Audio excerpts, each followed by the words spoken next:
Welcome, I'll be reacting to Outlander, Season 5, Episode 10. This is not a market substitute. Support the original.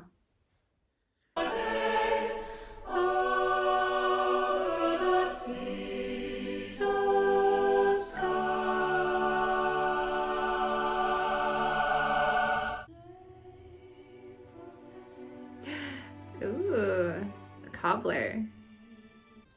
Obviously, This is totally inaccurate, and I don't care. She looks gorgeous. But there have been rumblings that you're trading commodities of a female nature. My business is none of their business.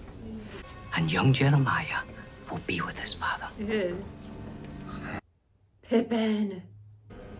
But once I claim my son, I foresee an unlucky accident for Jocasta Ennis and her new bridegroom. Such a shame, them being married for so short a time. How she chose that old buffoon, I'll never know.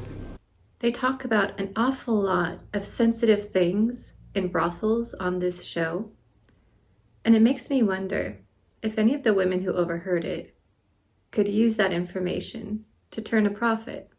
Like if I had overheard that and there was a system in place, you could let Jocasta know and maybe get a little bit of money on the side. I'm just saying.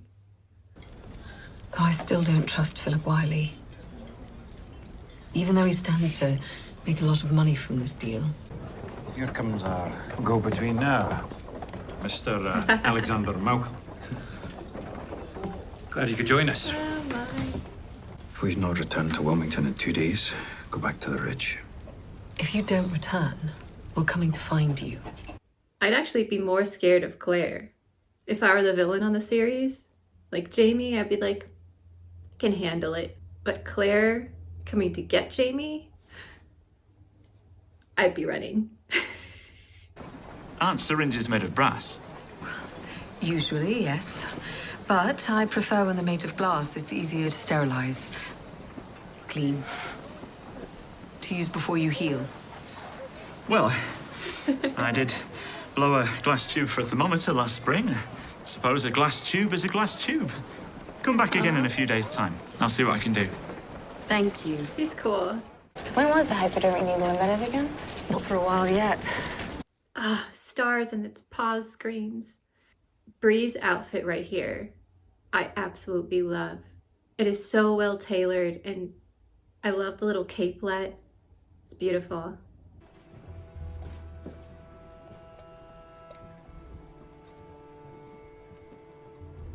Oh, this is like the scene from Twilight where those people got murdered. Not a good sign. Gerald!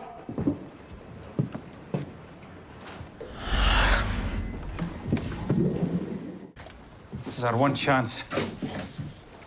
There may not be another. Oh, the scene from the opening. Just using surgery. I can do shells. Yeah, Save some day for at the Jim. beach. Maybe I'll make him a mobile. When it comes, I want to be the one to kill him. But you can't shoot straight, Now Roger. you're telling me. I've never killed a man or fought in battle. I'm no marksman and only a half-decent swordsman. But he's mine. Yeah, we're all thinking that. Now is not the time, Roger. Let Jamie handle it. He knows what he's doing. There's so much here that's unspoiled. Oh, so many of them now. Meant to think by the end of the 19th century, whalers had all but wiped them out. God, I love Moby Dick. Yeah, me too. I remember seeing a whale swoop off of Cape Cod once. There are people who like Moby Dick.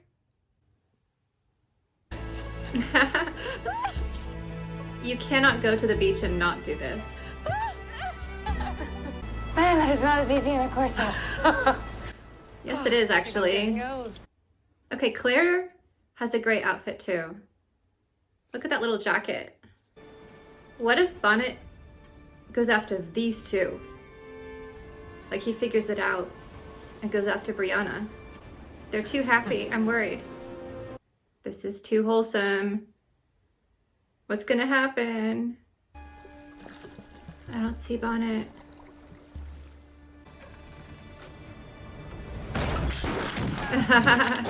Oh, Roger.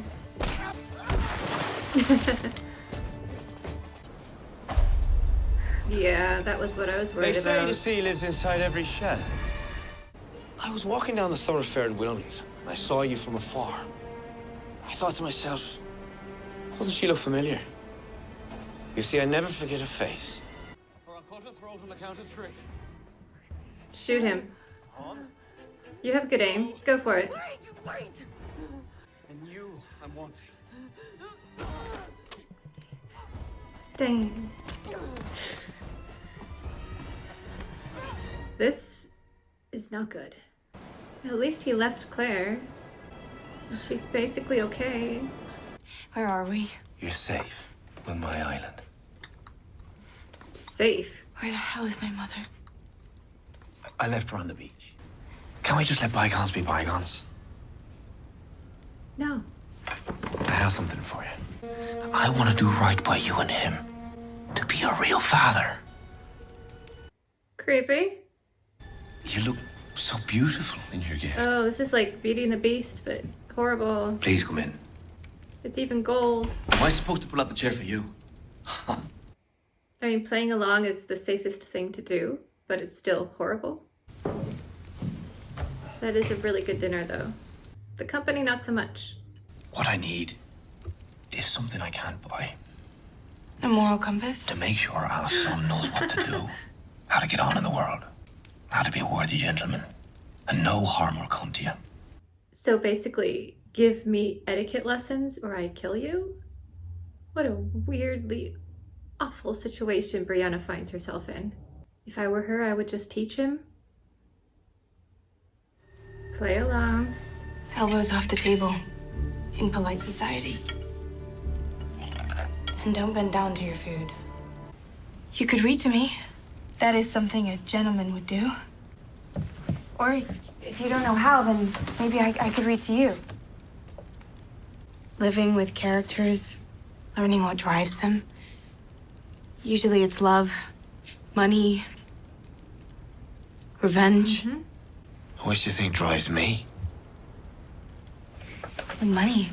Prove me wrong. You don't hurt the people you love. I think I could learn to love you. No, thank you. And told me that there'd be something left of me on this earth. I couldn't forget how that made me feel. In a twisted way, I think he loves his son. His potential son. I think he's telling the truth here. I got that impression in the moment when she said something, and that's when he handed over that jewel. And Roger said later it was something he would never have parted with before that. Like something changed in him in that moment. I'm not saying he's not completely vile. He is. But I think he actually wants to be with the child. Like he feels like he's a father now. And that has made a difference, a small one. If anything, it makes him even more terrifying. I'll read for you. Like I read to Jeremiah. What book did you pick up? I swear, if it is Moby Dick. The mysterious sea captain of the Pequod was a man named Ahab. That's not the book. Moby Dick. Oh, Brianna. Please keep reading. He would like Moby Dick. Books that I have read a lot of times, I could probably paraphrase. Like if you said, okay, sit down and tell me Lord of the Rings, I probably could. I'll admit that. And the sea herself is hungry for souls. What does that mean? Nightmare. Oh, right. He's going to drown someday. What if that's why they can never take him out on dry land? They need to get him out to sea. They keep trying to attack him on land, but that's not his nightmare. That's not what he's drawn to. They have to get him on a ship. So you don't think any less of me for telling you? No. I could never think any less of you. Oh, bird, get some aloe. It would be more prudent if I were to go. Then I'll come back to you. Fate will bring me back to you. All right, I can see what Brianna is attempting here, using the whole fate argument. I don't think he's going to fall for it, but hats off at the attempt. He's too worldly, though. He'll see through it. I hoped you were being truthful. I let my feelings cloud my judgment. Rich. Your family then, are they? Sorry. I'd like to help you. Yeah, she's more scared of Bonnet than she is wanting money. I get that. Gifts? What kind of gifts? My fortune. Uh-oh. This ruins their plans. I don't think Jocasta is getting out of this season without being eliminated. £1,000. That's huge in this time period. She's like, oh, we don't have the money to free the people on our estate. And here she is throwing away £1,000. Like, wouldn't that be better spent freeing the people at River Run? Jocasta, your heart is in the right place, but you're wrong. Just throwing money away at your relatives is not the kindest thing to do in this situation. It's like she's completely blind to what she's doing. And Claire tried to explain it, but it didn't work. Is he gonna choke her? Oh. Oh no. I would have been a good husband to you, Brianna. Ulysses, where are you? Oh, thank you.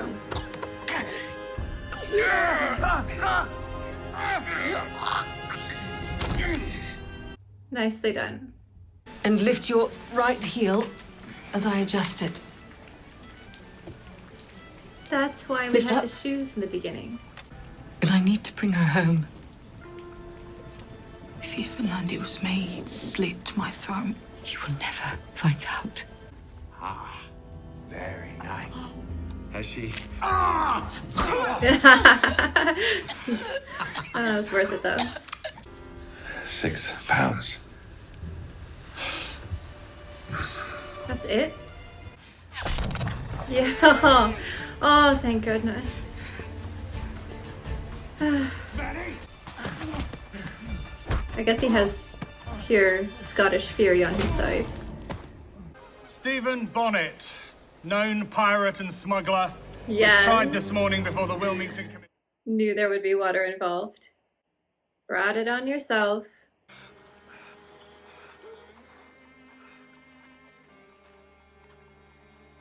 And no one was there. With not a soul to hear.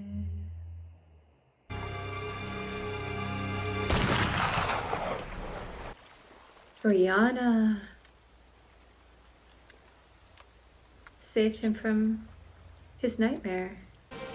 Was that mercy? Or was it to make sure he's dead? Both.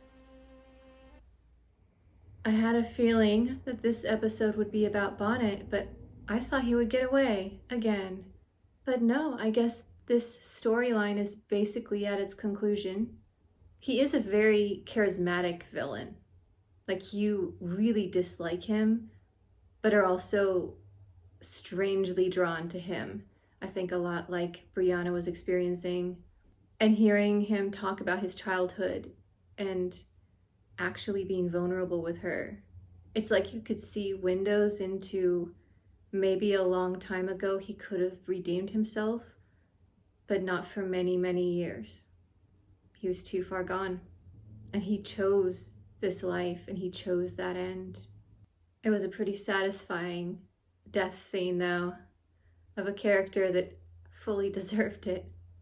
I would basically call this the incredibly disturbing Beauty and the Beast episode. Like, dark, twisted fairy tale level. Outstanding acting from the cast as well. A really high quality episode, even though, of course, the subject matter is terrifying. Good riddance. That's all I have to say. He will not be missed in any way. But he was a good villain.